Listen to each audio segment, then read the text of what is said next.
गौरवान्वित होने के लिए क्या पदक भी इस सेना में एक परिचय है? नहीं, गौरवान्वित होने के लिए पदक कोई महत्व नहीं रखता है। वो एक उसके कर्मों की पराकाष्ठा का एक फल है। फौजी निस्वार्थता के साथ काम करता है। वो कभी जब युद्ध क्षेत्र में जाता है तो उसको कभी मन की एक भी क्षण ऐसी नहीं लगता कि यार मुझे ये पदक मिलना चाहिए या मैं इस पदक के लिए काम कर रहा हूँ।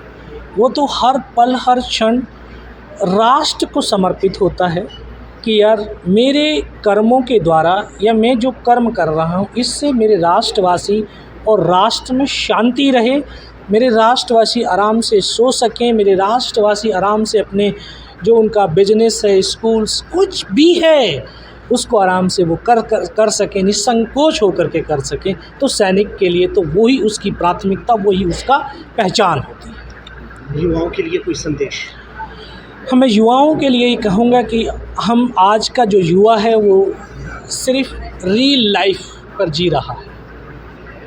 रियल लाइफ से हट कर के रियल लाइफ में थोड़ा सा आने की वो चेष्टा करें, क्योंकि जितना हम रियल के करीब जाएंगे उतना ये एक ऐसा संसार आता चला जा रहा है जिस तरह से एक जैसे धुंधला होता है ना, जिसमें कुछ भी दिखाई नहीं देता और फिर वो दलदल के रूप में फंस जाते हैं। हमारा जीवन बड़ा साफ सुंदर होना चाहिए, इसलिए रियलिटी के साथ में हम जिए। आपके 10 मिलियन फॉलोवर्स हो सकते हैं लेकिन वो फर्जियाँ हैं, क्योंकि उस 10 मिलियन जो आपके सब्सक्राइबर हैं, जो आपके वो दोस्त जुड़े हुए हैं, जिस दिन आपकी पैर टूटेगा उस दिन वो 10 मिलियन आपके पास आपको हॉस्पिटल पहुंचाने नहीं आएंगे भाई, क्योंकि उस 10 मिलियन के चक्कर में आपने अपने परिवारों को छोड़ दिया है, अपने परिवारों से संबंध बिगाड़ लिए हैं। आपको आपके पैर टूटा है तो आपके घर वाले आपको उठा करके हॉस्पिटल लेके जाएंगे, वही आपकी हॉस्पिटल में देखभाल करवाएंगे, वही हॉस्पिटल का खर्चा उठाएंगे। हाँ, एक मन की बस वो होता है कि हाँ मेरे पास 10 मिलियन जुड़े हुए हैं, वो एक ये भ्रम है। हम अपने आप से नहीं जुड़ रहे, लोगों से 10 अरे कैसे जुड़ पा रहे तुम?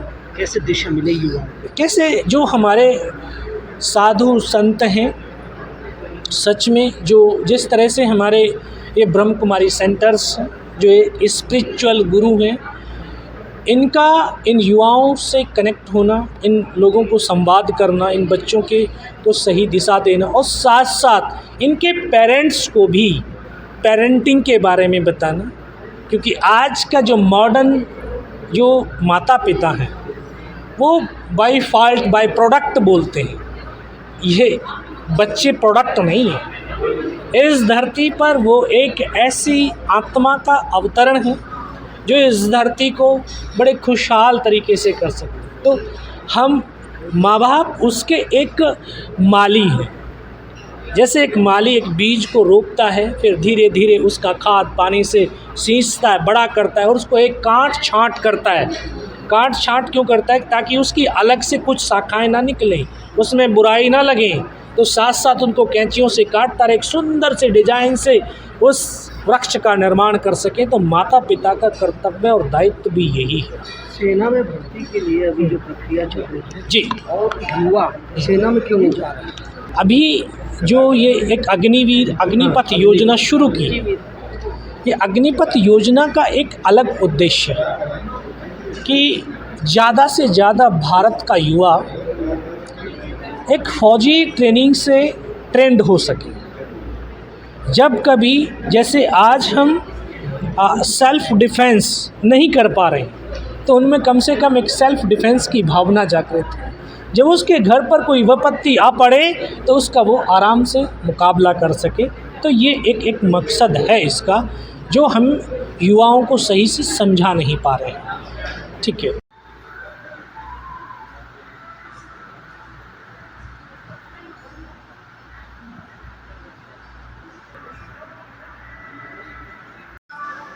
Guinness book world record holder आदरणीय ब्रह्मा कुमारी जो कल कार्यक्रम होने वाला है, उस कार्यक्रम के संयोजक विकास।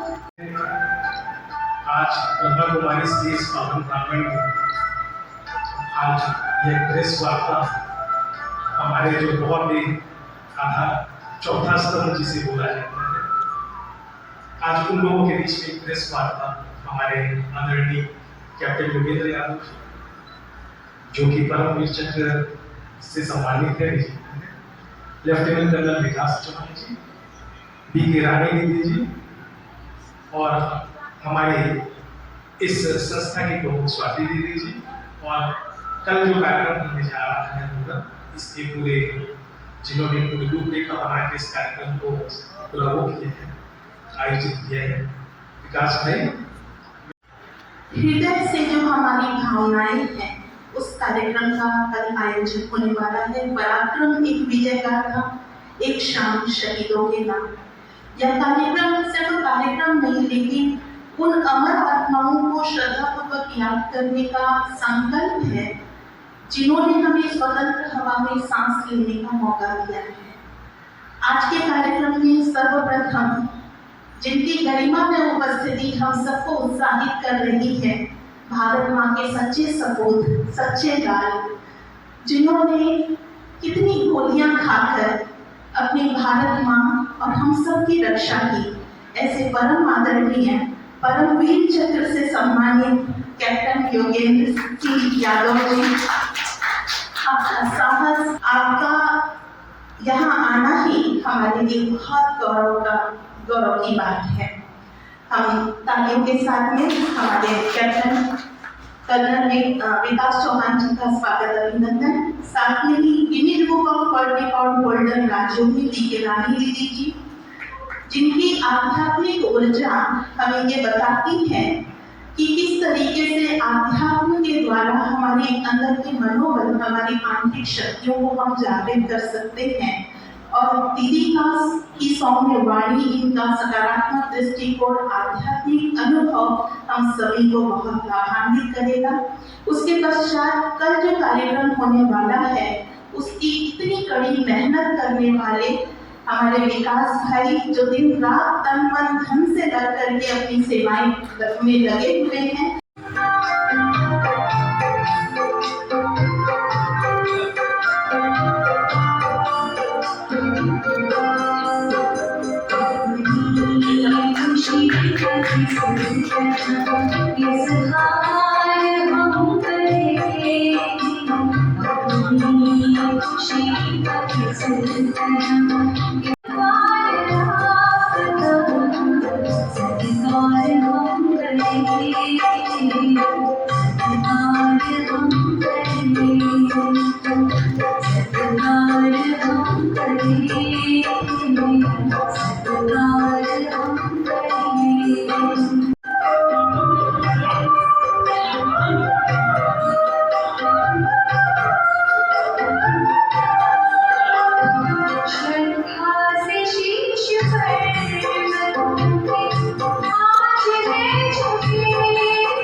ये बहुत ही गौरव की बात है।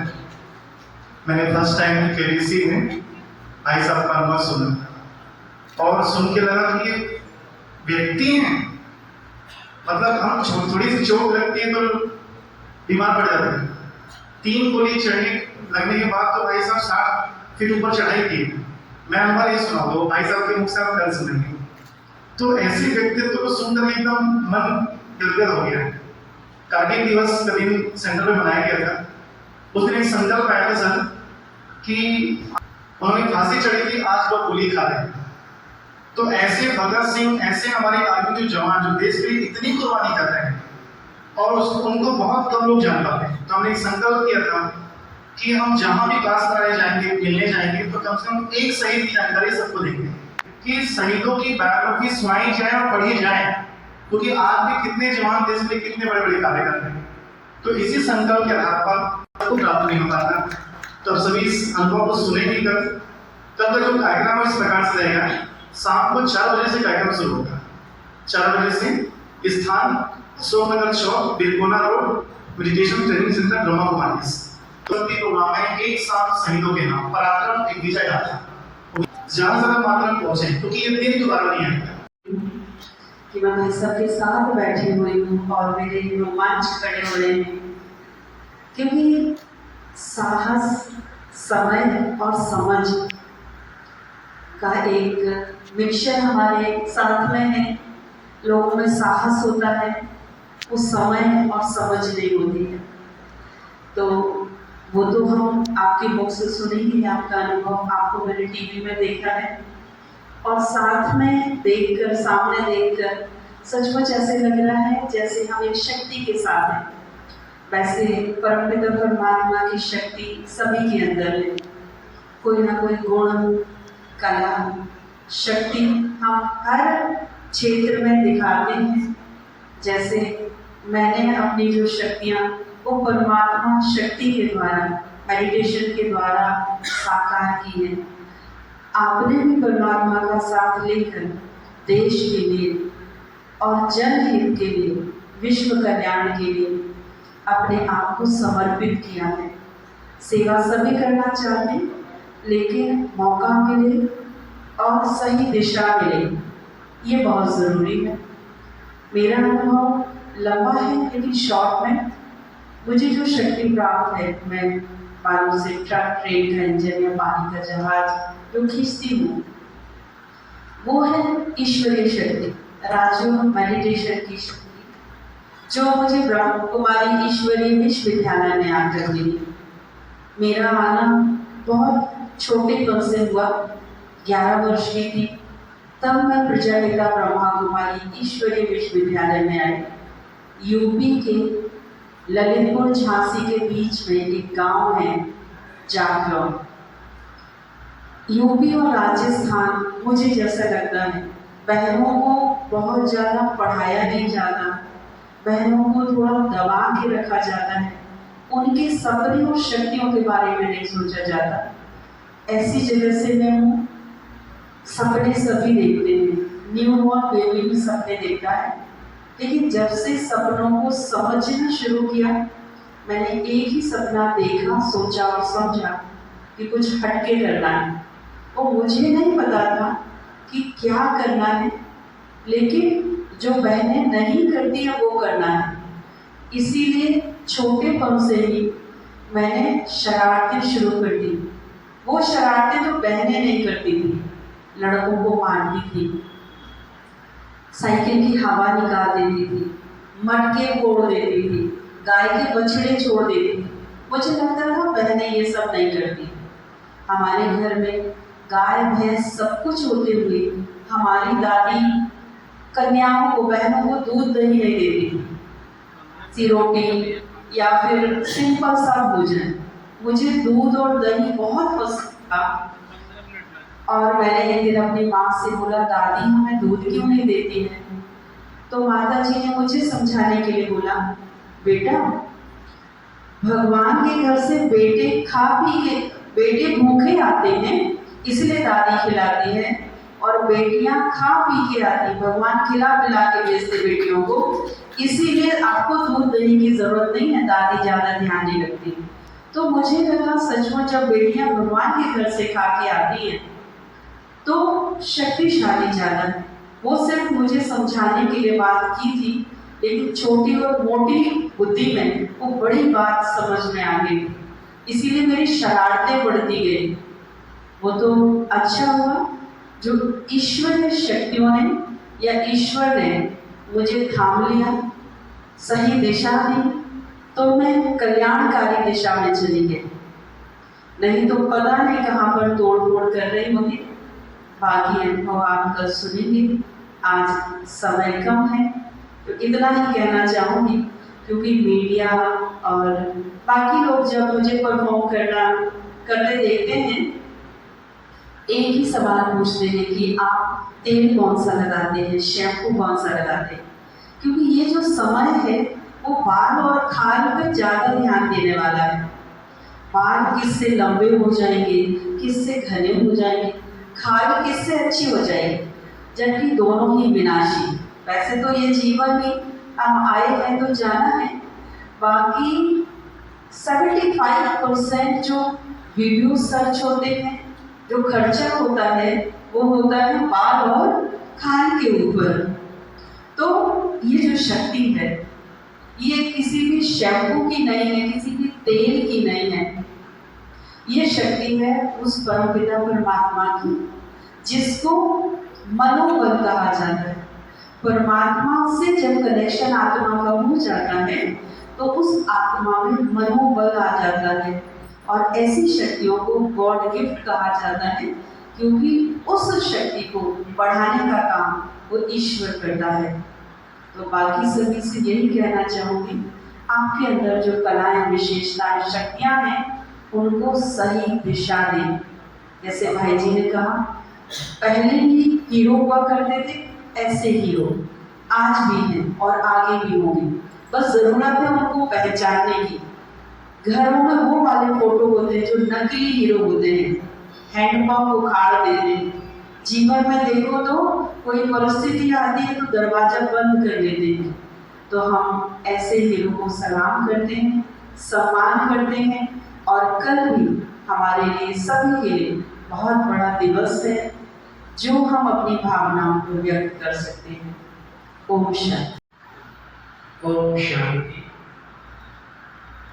मुझे बड़ा गर्व महसूस हो रहा है और बड़ा ही एक गौरवान्वित अनुभूति प्राप्त हो रही है कि आज मैं ब्रह्म कुमारी सेंटर बिलासपुर में अपनी बहनों और भाइयों के बीच में हूँ।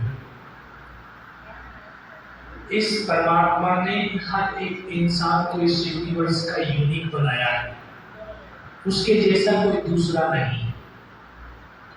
और जब हम किसी गुरु, पिता या उनके तुल्य कोई भी ऐसे बुजुर्ग जो हमें जीवन में मिल जाए, चाहे वो एक पुस्तक ही क्यों ना हो, उसमें जो लिखे हुए शब्द हैं, उन शब्दों की शक्ति अगर हमारे मन को खींच लेती है तो हमारा जीवन परिवर्तित हो जाता है। मैं एक किसान और जवान का बेटा हूँ, खेत और खलिहानों में काम करता हुआ बड़ा हुआ हूँ, और एक ऐसे योद्धा की कहानी को पढ़ करके जिसने अपने जीवन का आखिरी सांस और लहू की आखिरी बूंद इस राष्ट्र को समर्पित कर दी थी, और ऐसे युद्ध को जीतने में अपना अतुल्य उसने योगदान दिया। और जो पाकिस्तान के पास उस समय पैटर्न टैंक थे, वो अमेरिका के जो एक लेटेस्ट टेक्नोलॉजी के टैंक थे, उन टैंकों से पाकिस्तान, हिंदुस्तान की फौज को नष्ट नाबूद करने के लिए अपने टैंक दल के साथ हिंदुस्तान की फौज पर हमला करता है। लेकिन एक हिंदुस्तान का सैनिक अकेला उनके 8 पैटर्न टैंकों को ध्वस्त कर देता है और मां भारती की गोद में समाहित हो जाता है। जानते हैं आप लोग उनमें से नाम किसी का? मैं मीडिया बंधु आप लोगों से भी पूछूं, क्योंकि कौन नहीं है। कर्नल साहब जानते हैं कि फौज में थे, वीर अब्दुल हमीद। वीर अब्दुल हमीद की कहानी को 6th क्लास में पढ़ा।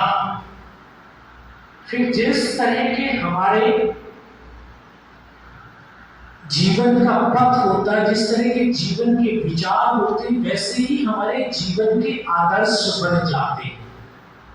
तो मुझे मेरे जीवन का आदर्श भी वो मिला जो 21 साल की अवस्था में मां भारती के चरणों में अपने आप को समाहित कर देता है। और वो इतना सुंदर था, सुंदरता में बॉलीवुड के अंदर बताते हैं, तो एक हीरो था देवानंद, बहुत सुंदरता बताते हैं। मैंने नहीं देखा, बट उसकी फोटो देखी है। लेकिन मैं आज उन नौजवानों से भी, आप सब से भी कहता हूं, उसकी जाकर के फोटो देखना, वो देवानंद से भी कहीं ज्यादा सुंदर था, जिसने अकेले पाकिस्तान के 14 टैंकों को टैंक से टैंक की लड़ाई लड़ते हुए ध्वस्त कर दिया था। ऐसा वो योद्धा सेकंड लेफ्टिनेंट अरुण खेत्रवाल, वो मेरे जीवन का आदर्श था। और जैसे दीदी ने अभी बताया, सपनों को समझना, हम लोग सपनों को सिर्फ देखते हैं और इन भौतिक आंखों से देखते हैं, इसलिए हमारे सपने पूर्ण नहीं। जब हम सपनों को हृदय से, सोच से, आत्मा से जीते हैं, समझते हैं, उनमें डूबते हैं, तो वो परमात्मा हमारे सपनों को साकार कर देता है। ये जो आज आपके सामने शख्स बैठा है, इसने 6 क्लास में सेना में जाने का और सेना में जाकर के युद्ध लड़ने का सपना देखा था, उसको जिया। 6 क्लास में उम्र कितनी होती? 10-11 साल की अवस्था। जैसे दीदी बोल रही थी कि मैं बड़ी चंचल थी, हम शरारती होता है, ये तो उपद्रवी है, इसको कहीं भी ले जाना तोड़ फोड़ कर सकता है। लेकिन वो जो चंचल होता है, वो कन्हैया भी चंचल था, जिसने बंसी भी बजाई और सुदर्शन चक्र भी चलाया। तो जिसके पास परमात्मा ने अलग विशेष शक्तियां दी हैं, वो बच्चा हमेशा चंचल होगा। इस धरा मैं भी बहुत चंचल, जिद्दी था। जिस चीज की जिद पकड़ ली, उस जिद को पूर्ण कराना, जब तक वो पूर्ण नहीं होती उस पर इतना हट कर देना कि घर वाले भी विवश हो जाते। तो ये तमाम जो चीजें हैं, ये सब परमात्मा के द्वारा ये कराई जा रही है, हमारी जीवन की यात्रा का एक हिस्सा है। और कल उन शौर्य वीरों का, उन वीर पराक्रमियों का शौर्य आप सबके सम्मुख बताने का मुझे, और इन शहीद परिवारों का सम्मान करने का मुझे जो सौभाग्य मिल रहा है, मैं सच में अपने आप को सबसे धनी इंसान समझ रहा हूं, क्योंकि वो तो देवी और देवता है, उन जैसा कोई और नहीं, जिन्होंने अपनी मांग के सिंदूर को इस राष्ट्र पर कुर्बान किया। वो ऐसी मां जिसने अपनी कोख को इस राष्ट्र पर कुर्बान किया, ताकि ये राष्ट्रवासी अपने घरों में चैन से सो सके और ये लोग अपने जीवन की तमाम क्रियाकलापों को आराम से कर सके। ऐसे उन परिवारों को सम्मान करना नहीं, ये मेरा सम्मान होगा। और ये जो मुझे सुअवसर प्रदान किया है, ये ब्रह्म कुमारी सेंटर्स बिलासपुर ने किया है, मैं तमाम बहनों को पुनः नतमस्तक होकर के नमन भी करता हूँ और वंदन भी करता हूँ। पत्रकार बंधुओं, ये जानकर के आपको बड़ा हर्ष भी होगा और शायद बहुत सारे लोगों को जानकारी भी नहीं होगी कि 1947 से 2025 तक भारत में केवल 21 परमवीर चक्र मिले, केवल 21।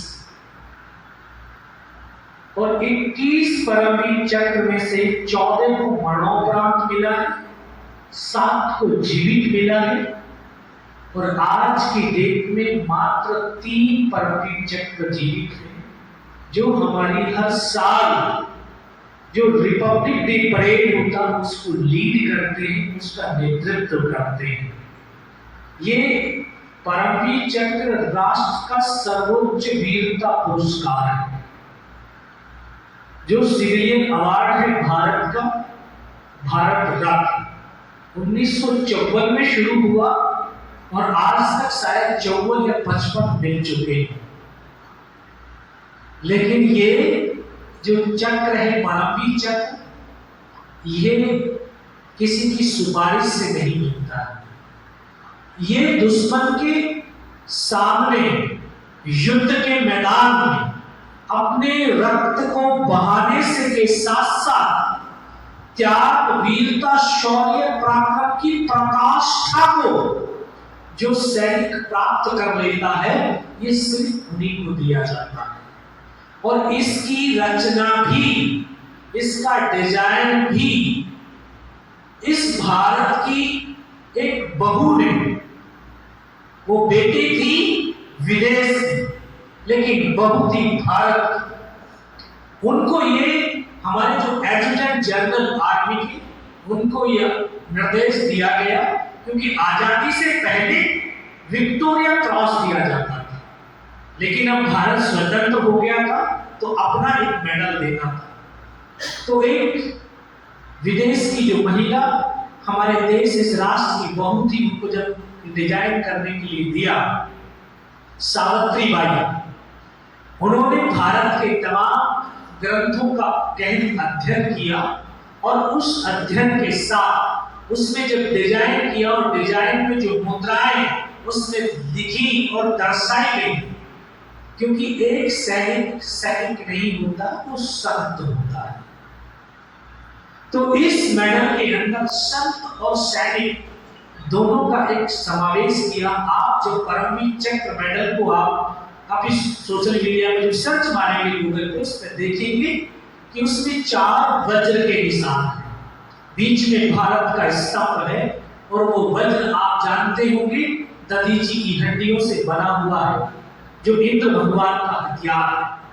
तो जब उन्होंने ये अध्ययन किया कि भारत में की धरती पर ऐसे भी एक संत, एक ऋषि हुए जिन्होंने राक्षसों को मारने के लिए, राक्षसों पर विजय प्राप्त करने के लिए उन्होंने अपनी आत्मा को इस शरीर से बाहर निकाल करके अपनी हड्डियों को इंद्र को दान दिया था। तो वो एक त्याग की प्रकाश था, उसमें तप था, बल था। तो उसी के साथ ये अवार्ड का जो निर्माण हुआ है, और ये इसकी और एक बड़ी विशेषता है, इस मेडल को धारण करने वाला सैनिक सिर्फ भारत के राष्ट्रपति, भारत के तिरंगा, भारत के चीफ जस्टिस ऑफ जो इंडिया है, भारत के राज्यपाल और शहीद स्थल, इनको ही वो सल्यूट कर सकता है। बाकी तमाम भारत के उस मेडल को सल्यूट करते हैं। इंसान विशेष नहीं होता है, वो मेडल विशेष होता है। ये शरीर तो हम नहीं है, ये शरीर तो एक माध्यम है, जो आत्मा इस शरीर के माध्यम से धरती पर काम करा रही है और हम कर रहे हैं। तो ये हमारे जो युवा हैं, मैं इनको ये कहना चाहूँगा कि हम इस धरती पर अवतरित हुए, ये एक ऐसा खंड है जिसको भारत माँ बोलते हैं। माँ में करुणा है, दया है, प्रेम, वात्सल्य है। ये दया, प्रेम, वात्सल्य एक इंसान को वो शक्ति, वो साहस, वो ऊर्जा प्रदान करती है जो इस संसार में आने वाली तमाम चुनौतियों का सामना करने के लिए सामर्थ्य बना देती है। तो हमें बड़े खुश नसीब हैं हम कि 84 लाख योनियों के बाद अगर एक मनुष्य का शरीर मिला तो इस भारत माँ के गर्भ से मिला। इससे बड़ा पुण्यार्थ इस जीवन का कुछ और हो नहीं सकता है।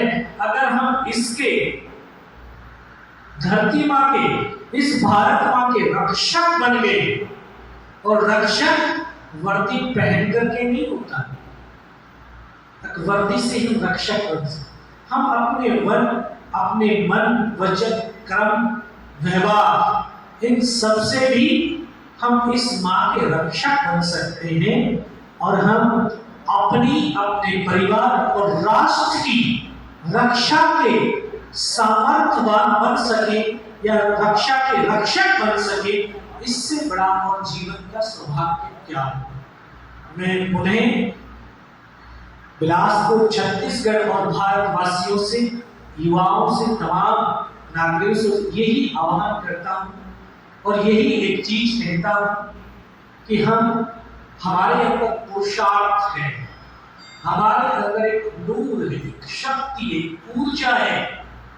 हमें उसको पहचान करके अपने परिवार की, अपने आप की और इस राष्ट्र की रक्षा में इस पुरुषार्थ को, इस शक्ति को, इस ऊर्जा को लगाना चाहिए। तभी हम सुरक्षित भी रहेंगे, तभी हम अपने समाज को रक्षित भी कर सकेंगे, तभी हम अपने आप को विकसित भी कर सकेंगे, तभी हम अपने आप को एक स्वास्थ्य रूप में भी अपने आप को बना सकेंगे, तभी अपने आप को हम स्वच्छ भी बना सकेंगे, इस राष्ट्र को समृद्ध बना सकेंगे, इस राष्ट्र को सुपर पावर बना सकेंगे। हम सबका एक ही मोटिव है, एक ही तात्पर्य है, चाहे आप पत्रकार बंधु हो, चाहे एक आम नागरिक हो, चाहे एक सैनिक हो। राष्ट्रकवि दिनकर जी ने 2 लाइन बड़ी अच्छी लिखी थी भारत के युवाओं के। उसने लिखा था कि पूछा था, कहा था कि 2 में से तुम्हें क्या चाहिए, कलम या तलवार? मन में ऊंचे भाव की, तन में शक्ति विजय अपार। कि भारत का युवा कलम की ताकत से भारत का एक नया स्वर्णिम अध्याय लिख सकता है। और अगर इसके युवा के हाथ में तलवार आ गई तो ये तलवार की धार से भी भारत का एक नया स्वर्णिम अध्याय रच सकता है। इतनी शक्ति, इतनी सामर्थ्य हमारे पास। बस इस शक्ति सामर्थ्य से परिचय करने का आवश्यकता है।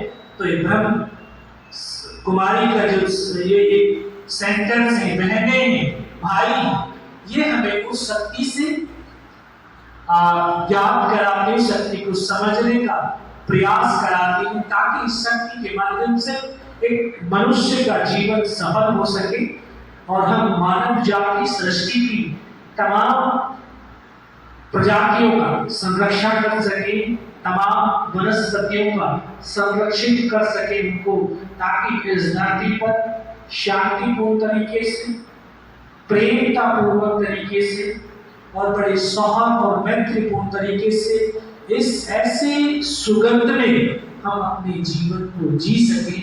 यही हम सबका इस जीवन का शायद उद्देश्य होगा। बस एक और चीज कहूंगा कि मनुष्य 2 प्रकार की जिंदगी जीता है। पहला सक्सेस ऑफ लाइफ, दूसरा पर्पज ऑफ लाइफ। आज हम पर्पज को छोड़ करके सक्सेस के पीछे भाग रहे, इसलिए जीवन में हम दुखी। सक्सेस तो आपको कैसे भी मिल सकती है, लेकिन पर्पज नहीं मिला तो जीवन के वो लास्ट स्टेज होती है, मृत्यु शैया पर, फिर हमें पछतावा होता है। जिस तरह से दीदी ने कहा कि जब समझ आती है तो समय नहीं होता है, और जब समय होता है तो समझ नहीं आती है। और वो बड़ा खुशनसीब व्यक्ति होता है जिसको समय और समझ दोनों की एक साथ समझ आ जाती है, उसको पहचान लेते हैं। नई शब्दों के साथ मैं उन्हें छत्तीसगढ़ वासियों, बिलासपुर वासियों का हृदय से आभार व्यक्त करता हूँ, हम सबका धन्यवाद देता हूँ। मैं पुनः दीदियों को नमन करता हूँ। लेकिन मुझे मिलके इनसे, आज जब से मैं इनसे मिला हूँ सिंह यादव साहब से, मुझे मिलके बहुत अच्छा लगा। क्योंकि मैं जब भाई साहब से हाथ मिलाया, मुझे उस हाथ में मतलब एक कड़कपन भी था और एक बहुत ही प्यार से भरा हुआ दर्द भी था। और वो आज जब भाई साहब को मैंने सुना, उनके बगल में बैठ के मेरे को सचमुच ऐसा लगा कि ये कोई मतलब वो नहीं है कि बाय एक्सीडेंट या बाय डिफॉल्ट भाई साहब को ये परमवीर चक्र मिला। इसके लिए परमात्मा ने, और आज यहाँ पर भाई साहब का जो आना है, हमारे बिलासपुर की धरती पे और खास तौर पर हमारी बहनों के द्वारा और हमारे विकास भाई विवेक बन के बुलाया ईश्वरीय प्रेरणा है इनका आना यहाँ पर। और मैं समझता हूँ कि बिलासपुर के जो हमारे युवा हैं वो बहुत प्रेरित होंगे। और जहाँ तक मेरे को पता चला है कल हमारे एनसीसी के कैडेट्स भी आएंगे इसमें सब, तो ये उनके लिए जैसे भाई साहब ने जीवन में प्रेरणा ली अपने बचपन में, उनके लिए बहुत एक प्रेरणा था, एक दर्शाने का अवसर है। मेरे को सबका समय मैं ज़्यादा नहीं लूँगा, लेकिन सिर्फ अपने दिल की, क्योंकि मेरे को ये नहीं पता था, मैं फर्स्ट टाइम एक परमवीर चक्र विजेता से हाथ मिला रहा हूँ।